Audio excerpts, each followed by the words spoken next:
Yeah, it's totally different ear style. There's some that have like more But intricate spirals with different ears. ears are Eh, unique. Ears have Yeah, unique identifiers similar to exactly. fingerprints.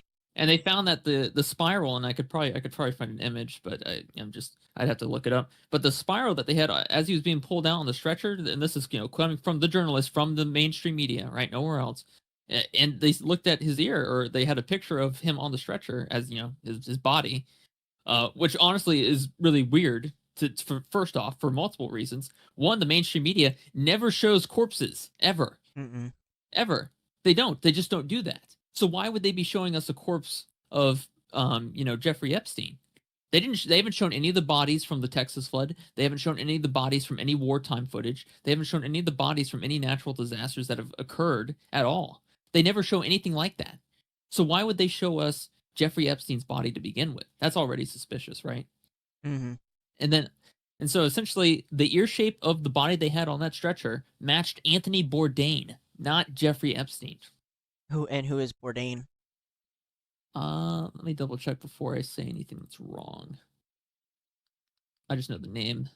This has been information that's been out for about 6 years, but he essentially, I believe, celebrated chef, author, and TV personality, and he did die.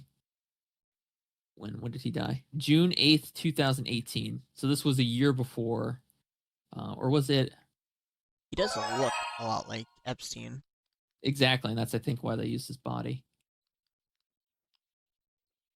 August 10th, 2019. So the official date was about a year before Jeffrey Epstein. However, they are saying that the ear shape matches Anthony Bourdain. It could be Anthony Bourdain. It could be someone else. If you look at the body, you can tell that it's definitely a little bit aged, more so than what Bourdain looked like. I don't know if they kept it in cryostasis potentially, and that's the reason why he looked like that, because bodies kept in cryostasis don't age. So they may have taken him out of cryostasis to use him as a body double, because I know that rich people do pay for their bodies to be cryogenically frozen. Mm. So it is a running possible theory. A little bit far out there, but all I do know is that the body was not Jeffrey Epstein at the very minimum, regardless of who it may have been. So Jeffrey Interesting. Epstein is 100% still alive.